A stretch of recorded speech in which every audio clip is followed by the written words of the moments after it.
São Paulo, clube das 13 listas, preto, branco e vermelho, tradição dos paulistas. Para os torcedores que estiveram no estádio no dia 10 de novembro de 1973, São Paulo e Curitiba, talvez este jogo nem sequer esteja na memória de qualquer um deles. Porém, para um dos integrantes daquele espetáculo de futebol, aquele jogo certamente permanece até hoje. Um jovem de 17 anos, um garotinho, ele estreou jogando pelo São Paulo Futebol Clube como profissional. A estreia como profissional, porque ele já vinha da escolinha. Ele encarou os adversários como se fosse um veterano. Sabe quem era aquele craque? Mais tarde ele se revelaria como técnico de futebol, um dos melhores do Brasil. Tem ideia? Vamos ouvir aqui a cobertura da Bandeirantes, na narração daquele jogo lá. Estava José Val Peixoto, o repórter de meta era João Zanfordim, o repórter entrevistando os jogadores, o repórter meio de campo, como ele dizia, era Roberto Silva. Olho vivo, Roberto. O São Paulo no seu uniforme número 2 está aí todo de riscadinho, batendo a sua bola, e o Curitiba vem vindo lá. Dom Pedrito, como anda? Está aí o Pedro Rocha. Deixa eu falar com o Muricy, o garoto que estreia hoje no time do São Paulo. Atenção para o passarinho, já foi? Muricy, como é que estão? Boa tarde. Boa tarde, meus ouvintes. Da Bandeirantes. Da Bandeirantes. Eu estou aí em frente a Curitiba, um belo do time. É minha estreia no Campeonato Nacional. Espero fazer uma boa partida. É interessante que você chegou e já pegou a camisa, né, Muricy? Eu estou aí, estou lutando faz tempo nos treinos aí, dando duro. E agora surgiu a minha oportunidade e eu vou aproveitar. Você era aqui do São Paulo mesmo e foi emprestado para Ponta Grossense, não? Eu comecei na escolinha, depois passei a juvenil, fui a Ponta Grossense, lá adquiri um pouco de experiência, e agora estou aqui no São Paulo lutando pela camisa 8. E você está só com 17 anos, Muricy? Só estou com 17 anos apenas. E lá você jogou no time de cima e me contava o Fuad ontem, que é o locutor lá de Curitiba, que você inclusive pegou a seleção lá. Certo, eu me saí muito bem lá em Curitiba, e agora vamos ver aqui no São Paulo se eu me saio também igualmente para sair lá em Curitiba. Tá, boa partida. Obrigado. Tá aí a palavra do garoto Muricy. Bola no centro de campo, tudo preparado para o início de mais uma partida no futebol do Brasil. A saída favorece a equipe do Curitiba, torcedor brasileiro. O microfone da Rádio Bandeirantes vai filtrar mais um pedaço da história do futebol brasileiro. Autoriza o árbitro, Zé Roberto movimenta a bola recuando lá atrás para Hidalgo. Levanta para o seu campo de ataque, a bola vai fora. Primeiro arremesso manual favorável à equipe do São Paulo. Chuteira rainha funcionou na primeira ação dos astros do futebol do Brasil esta tarde no Morumbi. Já cobrado o arremesso manual pela equipe do São Paulo, a bola foi recuada. Sérgio saiu do gol para fazer a defesa, prepara a devolução para o seu campo de ataque.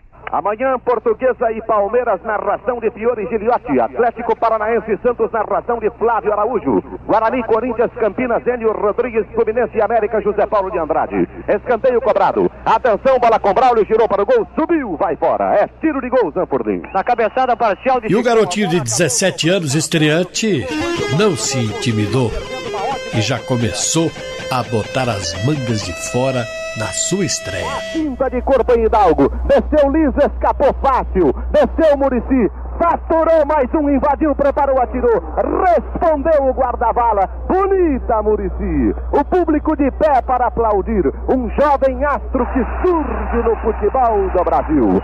Zanfordim. Ele com aquele tamanho botou o Jairo, que deve ter uns 2 metros de altura, nocaute. A pancada pegou no estômago do Jairo. Ele faz uma cara feia, não tem condições para continuar, pelo menos no momento, na partida. O médico do Curitiba, o Dr. Balão, e o massagista também, vem aqui para atender o goleiro do Curitiba. E nenhum jogador do Curitiba viu que o Jairo está sem condições. Ele está gritando, manda a bola para fora, manda para fora. E hoje, no programa, algumas histórias do futebol que a memória do torcedor já esqueceu. Muitas delas, histórias sem grande importância, a não ser para os próprios personagens que as viveram. Momentos dramáticos, momentos felizes, tristeza e também episódios hilariantes. Como a cena rápida que poucos torcedores, num Pacaembu lotado, tiveram a oportunidade de ver.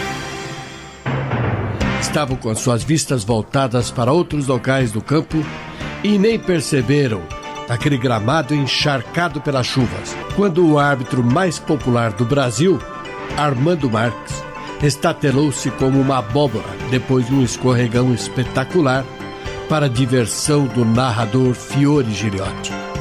Foi no dia 24 de novembro de 1973, jogavam Corinthians e Santos.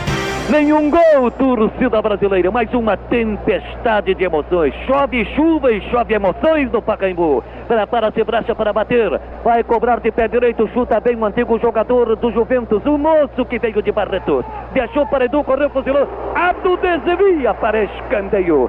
Bracha apenas ameaçou, Edu correu e o moço de Jaú largou a canhota. Abdo só pôde levantar os braços e desviar para escanteio, Roberto. O tiro forte sem efeito. Ado bem colocado, manda escanteio, Edu na bola. Prepara-se Edu para cobrar o escanteio, correu o balão subindo, descendo, Ávila Hércio, cabeça na bola, aliviando. O Coro vai subindo, caindo, dominando então Paulo Borges, tocando para Zé Maria, levantando, devolvendo então para Paulo Borges, é cercado por um adversário que é Roberto, acaba tropeçando, perde a posse da bola então para Roberto, ele vai dar combate ao adversário, agora resolve parar, Roberto que domina, vai empurrando a bola, vai procurando assim irritar a Paulo Borges, ainda descendo Roberto, arruma a bola, Armando Marques caiu sentado, que dá uma patinada de bumbum sobre a grama, a torcida delira e gosta, um momento hilariante, um negócio gostoso de se ver e se transmitir para a torcida brasileira. Nenhum gol no Pacaembu, em espetáculo que tem até juiz caindo e patinando sobre a grama, bola correndo, sobrando, ficando então para Laércio. Para quem é fanático por futebol, esse jogo aí do dia 24 de novembro de 73 pelo Campeonato Paulista, embaixo de forte chuva no Pacaembu, foi vencido pelo Corinthians 1-0. Vamos começar pelo ano de 1972. Era presidente da Portuguesa de Desportos um cidadão honesto, empreendedor, que não tirava proveito pessoal da sua condição de dirigente máximo de uma agremiação esportiva. Fato raro nos dias atuais. Jogadores que vivem encostados em departamentos médicos, que ganham muito e trabalham pouco. Temos aos montes por aí. O que não existe é dirigente com coragem suficiente para punir essa prática desonesta. Pois foi o que fez, em 1972, o presidente da Portuguesa de Desportos, Oswaldo Teixeira Duarte. Para dar uma satisfação aos associados, ele reuniu a imprensa e demitiu 6 de uma penada só. E 6 do time titular, mais da metade, portanto. E chorou copiosamente, porque entre os 6, quase todos eram seus amigos pessoais. Mas o interesse do clube, entendia ele, deveria prevalecer. Nesse início do campeonato nacional, tivemos um novo contato, principalmente quando apresentamos o novo técnico. E eu disse a eles que eu tinha mais do que nunca a obrigação de dar aos nossos associados aquela oportunidade que eles já se fazem merecedores, né? Um sorriso. De ir a campo e ter confiança de ver uma equipe lutar. A vitória nem sempre surge, mas quando uma equipe luta, quando uma equipe está bem entrosada, o sorriso vem ainda que os números não correspondam. O clube está numa fase de transição, uma fase nova. Ele está deixando de ser um time para ser um clube. Nós temos dito isso também repetidamente aos nossos atletas. Hoje temos 52 mil sócios atrás de nós a nos ajudar e a pedir boas campanhas em campos de futebol. Então é nossa obrigação zelar por isto, porque a vida do clube depende destes sócios. E apesar de todas essas entrevistas, apesar de todos esses conselhos que a gente tem feito aos nossos atletas, muitos deles ainda não compreenderam essa fase de transição. E hoje nós fizemos aqui no clube uma reunião que eu acredito que seja até uma reunião histórica, que vai ser difícil para mim também, porque muitos associados talvez não venham compreender o alcance desta medida. Este clube só poderá chegar onde os nossos associados desejam quando nós deixarmos de adorar homens aqui dentro. Um clube só é grande quando ele respeita humanamente os seus atletas, mas também quando os atletas respeitam o próprio clube, que lhes dá a oportunidade de defender o seu pão de cada dia. Em alguns casos, isto não estava acontecendo aqui dentro. E numa reunião que nós fizemos hoje com os nossos atletas, nós mostramos isto. Há 6 grandes atletas que nós pessoalmente gostamos e admiramos, mas que fomos obrigados a dispensá-los do clube. A dispensá-los do clube, repito. E vou dar o nome desses moços. É o atleta Marinho, foi dispensado no dia de hoje deste clube.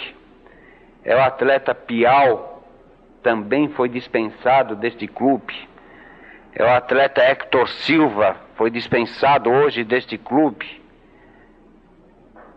É o atleta Ratinho, foi dispensado deste clube.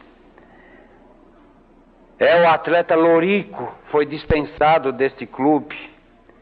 É o atleta Samarone, foi dispensado deste clube. Quais as razões? São fáceis de explicar. Este clube hoje não mais aceita atletas que depois de um mau resultado comparecem à imprensa ou a um jornal e afirma: não tenho mais motivação de estar aqui, quero sair. Então saia. Este clube vai mudar, aqui não se vai adorar mais homens. Se o clube não está à altura do que ele deseja, que seja feliz, que é o que nós desejamos a ele, que procure um outro clube. E se eu puder ajudar para que ele encontre, eu também ajudarei. O caso de um Piau, um caso de Hector Silva, já não me convenci mais da doença destes homens. E é fácil de compreender, porque eu nunca vi um atleta doente e 2 ou 3 clubes a me telefonar para que venda esses atletas. Isto não me convence mais. Eu, como presidente de um clube, se eu tenho conhecimento de que um atleta está há 6, 8 meses doente, não sou nenhum louco de pretender comprar um atleta nessas condições. Nós não somos ingênuos. Só posso chegar à conclusão de que não há doença, que a doença é outra. E a Portuguesa paga religiosamente. Ontem, depois do jogo, viemos para cá, nem sequer dormimos. E fiz um cálculo de atletas que estão aqui encostados em departamento de profissional, que sem prestar serviços ao clube já receberam aqui 366 milhões de cruzeiros. Isto não vai acontecer mais na nossa Portuguesa. Pelo menos enquanto estivermos aqui e pelo menos enquanto os sócios nos compreenderem na nossa política, que este clube precisa crescer cada vez mais. E não ter atletas que gostam de ficar encostados em departamento médico, que eu não vou admitir mais isso daqui para frente. E pagando pesados ordenados e pagando em dia esses ordenados. Isto, acredito que deva ser um exemplo, e eu quero que os senhores da imprensa nos ajudem nisto. Isto precisa ser feito nesse futebol. Como é duro para nós dizer a um atleta como o Marinho que nós não queremos mais um Marinho aqui dentro. E o que eu vou dizer ao meu associado, que gosta, que adora um Marinho? O que eu vou dizer ao meu associado que gosta e adora um Piau? Mas é a direção de um clube que precisa estar atenta a essas coisas. Eu não posso jogar o dinheiro do clube fora. E o clube está crescendo exatamente porque nós estamos sabendo preservar o dinheiro do clube. Dispensamos um Ratinho também, que eu sei que é um ídolo, porque ele foi injusto com esse clube. Fez um contrato e quando ele assinou eu ainda disse: Ratinho, não assine se não estiver satisfeito. E eu ainda no contrato que fiz, brinquei com ele, eu fui o advogado das filhas e disse: como seu advogado das suas filhas, eu vou pedir um pouquinho mais no seu contrato. Fizemos o contrato e ele me disse: estou satisfeito. E vejam, esse atleta ainda tem 3 ou 4 meses de contrato e vem nos jornais dizendo que quer mais, que não está satisfeito. Isto não pode acontecer mais num clube como o nosso. E esse moço também teve que ser dispensado porque esse clube precisa ser respeitado. E fizemos também com o Samarone a mesma coisa, porque esse moço é convocado, alega gripe, e depois quer receber bicho, não dou bicho, porque não há gripe. E o clube então precisa seguir a sua caminhada. Nós gostamos de respeitar os atletas, mas o clube precisa ser respeitado. E é por isso que no dia de hoje, a Portuguesa, como eu disse, talvez numa reunião histórica para si, vem de dispensar 6 atletas seus, e 6 grandes atletas: Marinho, Piau, Héctor Silva, Ratinho, Lorico e Samarone. Foi este o motivo da reunião. Iremos começar de novo, sim, e eu peço que os associados nos compreendam, nem que seja com um time juvenil, mas iremos criar uma mentalidade nova de atletas aqui dentro, em que eles vão de saber que este clube merece respeito, porque ele gosta de respeitar os seus atletas. Muito obrigado aos senhores da imprensa, me perdoem que eu passei uma noite triste hoje neste clube, que eu não desejava fazer isto, mas isto precisa ser feito em defesa não só do futebol da Portuguesa, mas de um futebol que está podre e que precisa de homens com atitude. E foi o que nós fizemos, graças a Deus, com a ajuda de todos os poderes do clube e com a ajuda de todos os nossos diretores. Muito obrigado aos senhores por terem me ouvido.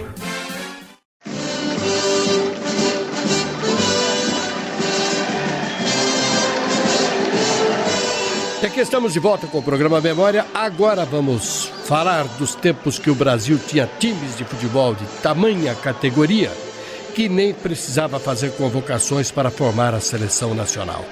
Bastava trocar as camisas dos clubes pela tradicional verde e amarela. E vamos falar também, de quebra, de uma figura lendária desse futebol de verdadeiros professores de bola. Vamos falar da Academia do Futebol. Essa figura a qual me refiro morreu pobre, quase anônima, e hoje poucos se recordam do seu nome e do seu trabalho.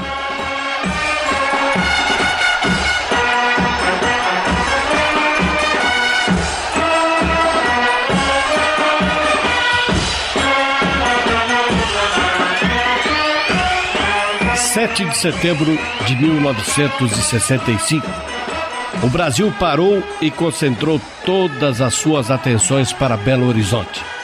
Estava sendo inaugurado o estádio Magalhães Pinto, Mineirão, uma obra corajosa, vanguardista, imponente, um dos melhores estádios de futebol do mundo, com capacidade para mais de 100 mil espectadores. Para coroar os festejos da inauguração, organizou-se um amistoso entre a seleção brasileira e a do Uruguai. E pela primeira vez na história do futebol brasileiro, uma equipe de futebol, a Sociedade Esportiva Palmeiras, foi convidada para compor toda a delegação, do técnico ao massagista, do goleiro ao ponta esquerda, incluindo os reservas. Uma primazia única em reconhecimento à melhor equipe do país, que vencia a todos os adversários e convencia, encantava de tal maneira que recebeu da imprensa e do povo a alcunha de Academia de Futebol. E com um detalhe, o técnico daquele time era argentino, portanto a seleção brasileira foi dirigida por um argentino, graças ao futebol maravilhoso do Palmeiras. Do Colosso da Pampulha, em Belo Horizonte, Minas Gerais, Brasil. Palmeiras à nossa esquerda, Valdir. Gol que seria um dos portões monumentais no Pacaembu. Gol da Estrada de Ferro Maracanã. No Maracanã, no Rio de Janeiro. À nossa esquerda, Taibo, goleiro uruguaio. Eunápio de Queiroz comanda o espetáculo e autoriza o pontapé de início. Sai Uruguai com movimentação de Silva. A narração foi de Flávio Araújo. 80 mil pagantes estavam lá no estádio Magalhães Pinto, Mineirão, neste dia em que o Palmeiras representou a seleção brasileira contra a seleção do Uruguai. 3-0 para o Palmeiras.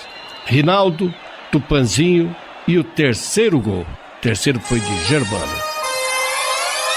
Ademir vai romper a divisória da cancha. Vem descendo, Ademir vai no rush da bola pela meia direita. Dario pode invadir a linha de grande área. Carrega Dario, tenta a feita. Maliceira não consegue bater a bola. Maliceira voltou. Dario foi buscar. Derrubado Dario. Pelo costado, a jogada prossegue. O Palmeiras tem a posse de bola com o Germano. Fuzila pro gol!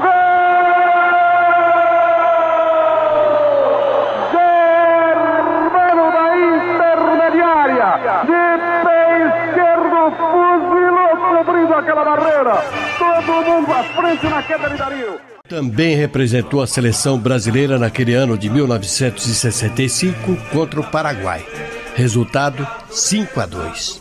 Time invencível, montado por Filpo Nunes, com seus esquemas que ele denominava de carrossel e pim-pam-pum. Folclórico? Sim, não há como negar.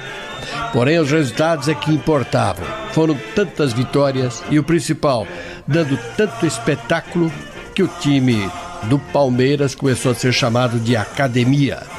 Bastante apropriado, porque cada jogo era uma aula de futebol. Argentino de nascimento, lá de Buenos Aires, em 1920, ele nasceu, formou-se em educação física no Equador. Treinou muitos clubes, nenhum de grande expressão, da Bolívia, Argentina, Chile, Peru, Equador, Paraguai, até decidir mudar-se para o Brasil. Aqui começou treinando o Cruzeiro em 1955, depois o Guarani, Atlético Paranaense, Jabaquara, Portuguesa Santista, América de Rio Preto, Vasco da Gama e finalmente chegou ao Palmeiras em 1964. Foi nessa época que seu esquema de jogo, dando velocidade ao ataque, tornou-se uma referência e o Palmeiras ganhou a fama de academia. Depois, Filpo teve mais 2 passagens pelo clube entre 1968 e 69 e entre 1978 e 79. Ao todo foram 154 jogos no comando do Verdão, com 94 vitórias, 27 empates e 33 derrotas. E, de repente, como a maioria dos técnicos, de herói passou a vilão. Ele morreu no dia 6 de março de 1999, aqui em São Paulo. Vivia quase de favor nas dependências do projeto Jerusalém, Ação Social, em Heliópolis. Sua fortuna acabara em nada. Já não tinha dinheiro sequer para morar no local mais adequado. E o pior, o clube ao qual ele dera tanta visibilidade marginalizou de tal maneira que até sua foto foi sacada da sala de troféus, como ele revelou em 1998, pouco antes de sua morte. Até agora, han passado 20 anos e eu não descobri. Isto porque são coisas inéditas. Eu posso citar coisas como: na sala de troféus, há fotos de todo o mundo. Não tem uma foto tão sequer minha. Aqui você pode ver, se você me permite, aqui no álbum que hay aí, se você tira a foto que existe nesse álbum, eu te vou mostrar uma coisa que já passa de uma coisa corriqueira. Eu acho que esta é uma questão pessoal contra a pessoa de Filpo Núñez. Eu não sei se é como ao melhor pensam contra o homem Filpo Núñez ou contra o técnico Filpo Núñez.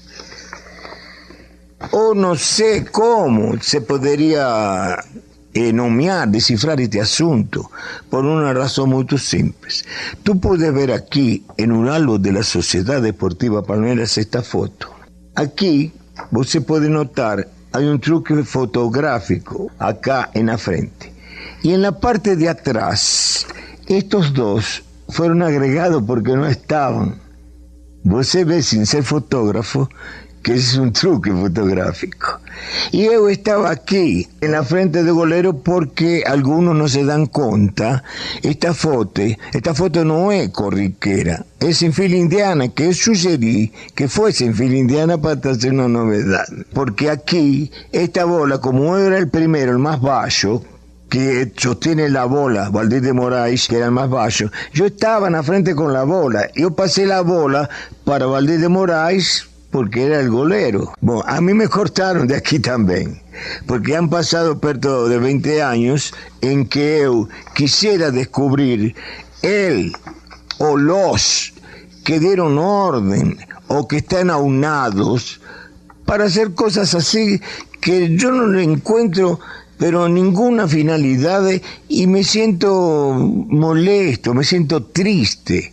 Você foi expulso muitas vezes ou não? Una vez só, pero valió por muitas. Quantos dias? No, días no, 6 meses. 6 meses? 6 meses. Por que você aprontou?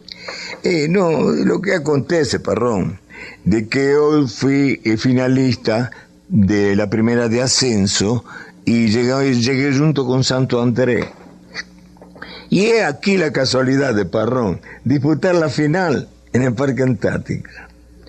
Yo no sé si era mi impresión o éramos favoritos, no solamente de San José dos Campos, sino también de la imprensa, que quien debía de ganar debía ser mi equipo, que era el equipo de San José dos Campos.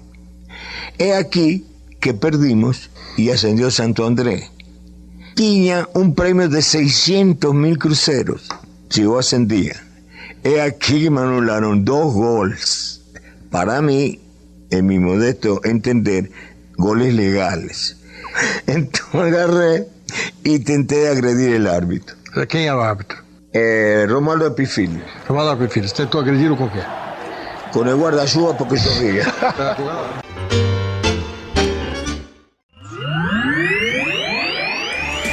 Também ele esteve no Corinthians, em mais de uma ocasião. A primeira delas entre 1973 e 74, e só obteve maus resultados porque o time realmente estava ruim das pernas.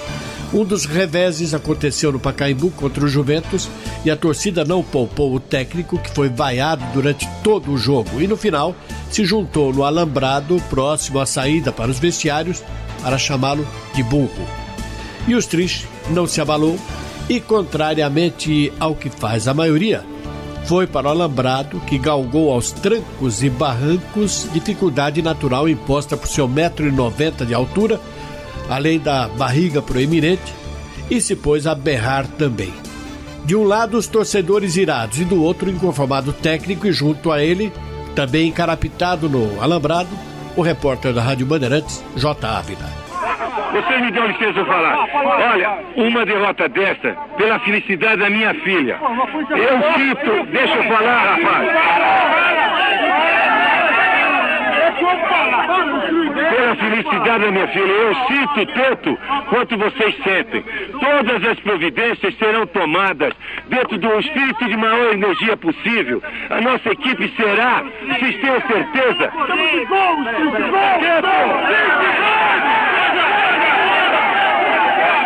Vocês tenham paciência que nós traremos a equipe que vocês desejam.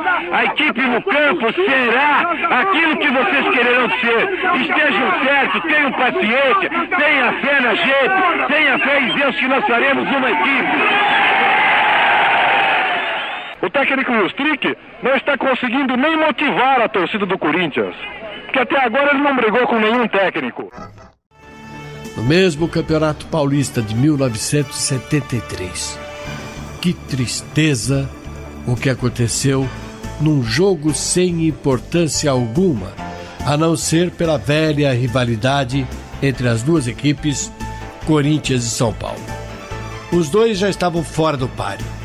Santos e Portuguesa de Desportos é que disputariam o título. Cada um tinha sido campeão de um turno, Santos e a Portuguesa. Um jovem zagueiro esquerdo do Juventus, que havia sido contratado pelo São Paulo, o técnico do tricolor, José Poy, resolveu colocá-lo na direita, onde o titular era Forlan. Seria a estreia daquele jogador, um jovem jogador. Poy, um goleiro de São Paulo consagrado, aliás, uma das referências do São Paulo de todos os tempos. Era argentino, foi contratado pelo São Paulo, aqui jogou durante muitos anos, encerrou sua carreira de futebolista como goleiro, porém iniciou-se como técnico de futebol. E como técnico não foi uma grande figura, uma grande expressão, mas era extremamente esforçado e principalmente muito querido pelos jogadores. Pois bem, nesse jogo ao qual me refiro aí, Corinthians e São Paulo, Poy resolveu testar o jovem que havia sido contratado pelo São Paulo junto ao Juventus. Chamava-se Osmar. A família inteira do jogador estava no estádio para assistir a sua estreia logo num clássico e logo contra o Corinthians. Era uma alegria, né? E a euforia não era apenas da família, era principalmente do jovem atleta. Em campo, as equipes do Esporte Clube Corinthians Paulista e do São Paulo Futebol Clube. No centro de campo, J. Ávila e Roberto Silva. Boa tarde, Joseval. Aí estão os times no chamado aquecimento também no gramado, porque ele de início é feito lá pelo vestiário. E nós vamos conversar com o Osmar. O Osmar, que ainda esses dias se comentava. Tá bom, Osmar? Boa tarde. Tá, tudo bem, graças a Deus. Vamos para hoje mais uma luta. Estou no time, o seu Zé tá continuando comigo no time. Vamos ver se dá para jogar. Eu ia dizendo, Osmar, que recentemente se comentava a seu respeito. Osmar era titular absoluto no Juventus, bom jogador, o time numa grande fase. Inclusive o Juventus agora. Será que foi mais negócio para ele deixar de ser titular num time como o Juventus para ser reserva, às vezes, no São Paulo? Olha, eu não me considero como reserva, nem lá no Juventus, nem quando eu vinha pra cá, entendeu? Porque eu acho que o jogador que se considera reserva, se o jogador tá acabado de futebol, eu acho que ele tem que sempre lutar, igual eu venho lutando.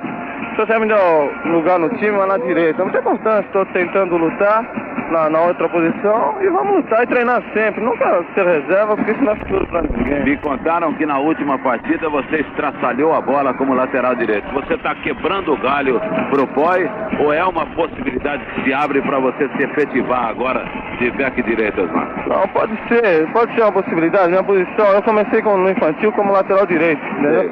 Depois no profissional eu fui para lateral esquerdo. Agora o senhor Zé está me aproveitando na direita, e se houver oportunidade eu continuo na direita, não há problema nenhum para mim. Tá bom, e que você faça mais uma boa partida daqui a pouco. Tá, muito obrigado, Roberto. O momento tão aguardado pelo jovem atleta, depois de amargar muitas peneiras e muitos sacrifícios para conciliar treinos com dispensas no trabalho, finalmente chegara. E logo vestindo uma camisa gloriosa como a do São Paulo Futebol Clube e de quebra jogando contra o arquirrival Corinthians. Sua família, como disse, também estava na arquibancada, razão dupla para tanta alegria. Osmar, nem de longe, podia imaginar que o destino, àquela altura, já traçara um atalho para frustrar o seu sonho. Imagem do cotejo no Pacaembu. O Brasil vai ouvir Mauro Pinheiro. Bem, até agora o jogo não agrada. É um jogo de muito toque de bola, muita tentativa de sair jogando e erros de parte a parte, de maneira que a bola dificilmente chega às duas áreas. Lamentável essa contusão dos dois jogadores, sendo que o Ávila parece que chamou atenção com propriedade. O jogador Osmar é o mais grave, o outro Ivan já se levantou. Foi quem sofreu a falta, foi o Ivan. O Osmar foi para a falta.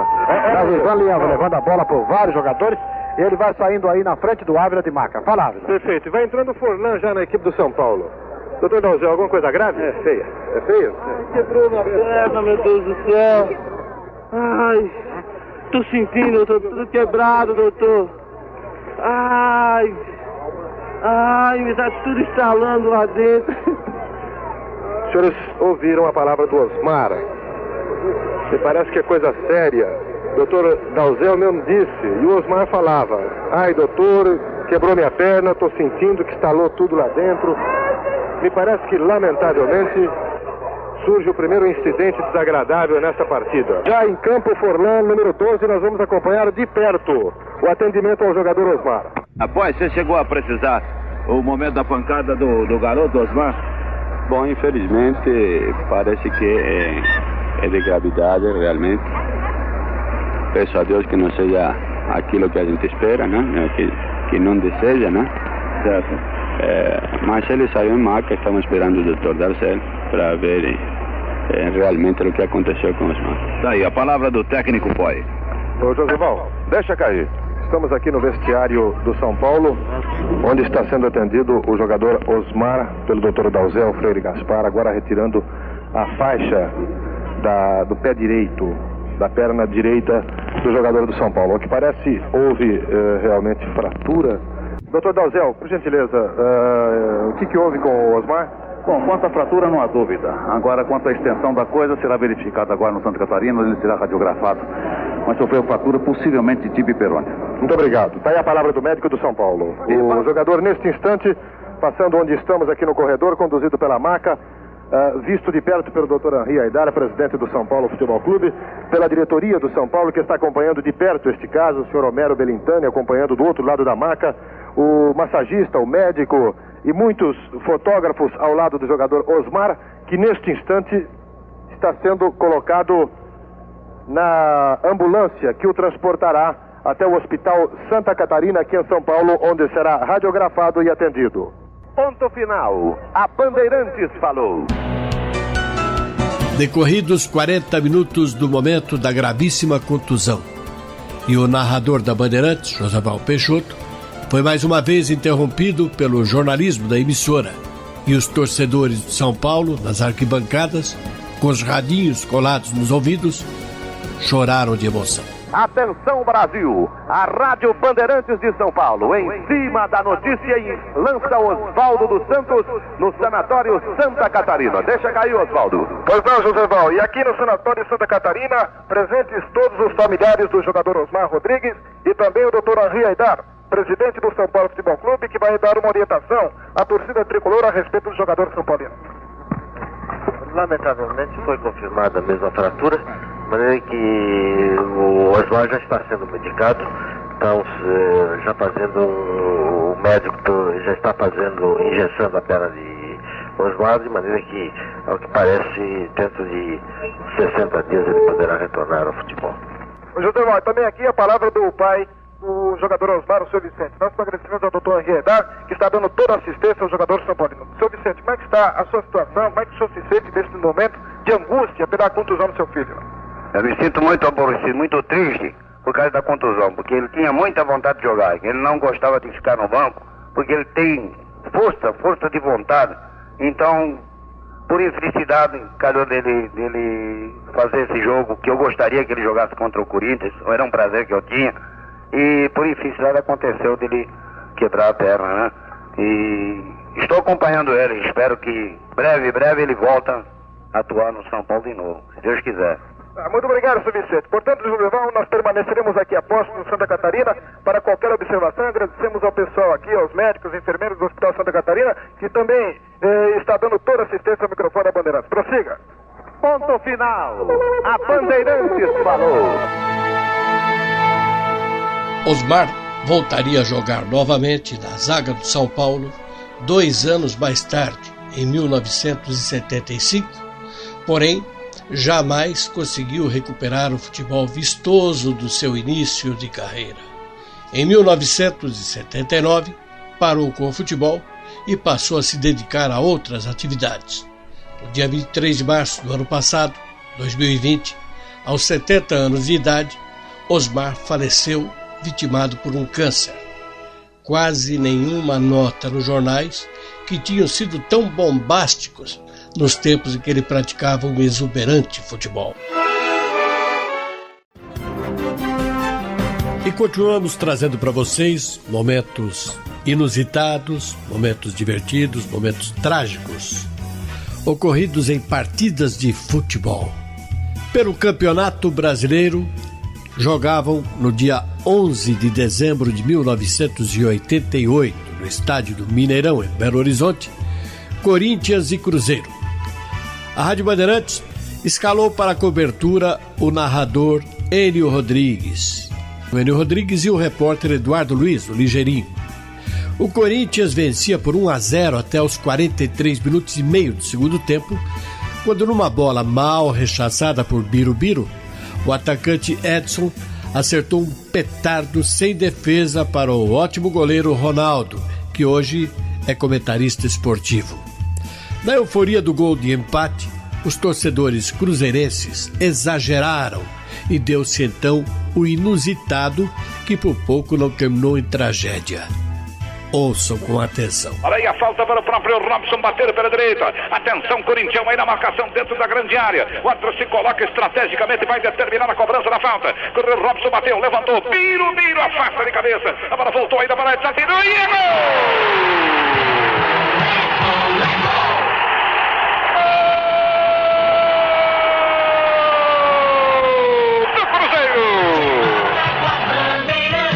Que trouxe a emoção desse gol pra mim. Edson!